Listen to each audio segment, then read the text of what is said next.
نمازیں پڑھے جا،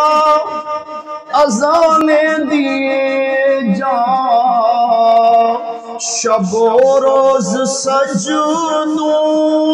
پہ سجدے کیے جا، نمازیں پڑھے جا، اذانیں دیے جا، شب و روز سجدوں پہ سجدے کیے جا، مگر نمازیں اسی کی، اذانیں اسی کی، نمازیں اسی کی، اذانیں اسی کی، جسے پنجتن کا گھرانہ ملا ہے، نمازیں اسی کی، اذانیں اسی کی، جسے پنجتن کا گھرانہ ملا ہے۔ اور مسلمان واسطے ویسے ہی لازم ہے نا کہ حضور پاک دی ذات نال، آپ دی اہل پاک نال، آپ دی آل پاک دے نال محبت اور مربت کرے، لیکن ہندوستان دے اندر بھی غیر مسلم بے سکھ ہیں، اور اس تو علاوہ ہندو کافی سارے ہیں جڑے حضور پاک صلی اللہ علیہ وسلم دی آل پاک نال، اہل بیت نال، امام علی مقام دی ذات پاک نال اس قدر محبت کر دینا، یقین کرو عقل تنگ رہ جاندی ہے۔ روپ کماری نا انڈیا دی بڑی مشہور شاعرہ ہے،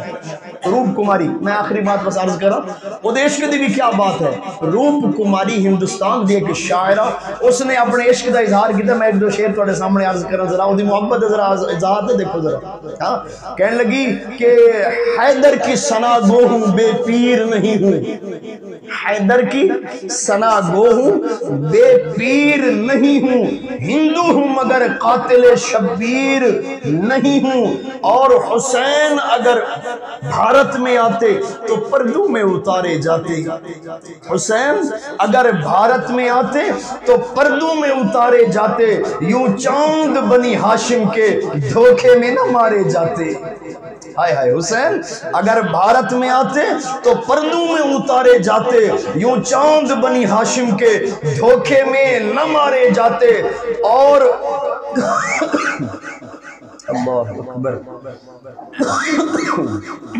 حسین اگر بھارت میں آتے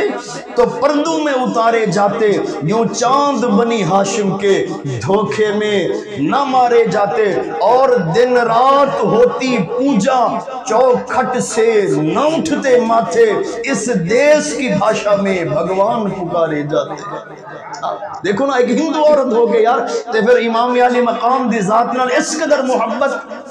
کہ دن رات ہوتی پوجا اور چوکھٹ سے نہ اٹھتے ماتھے، اس دیس کی بھاشا میں بھگوان پکارے جاتے، حیدر کی ثنا گو ہوں پنج تن سے پیار کرتی ہوں،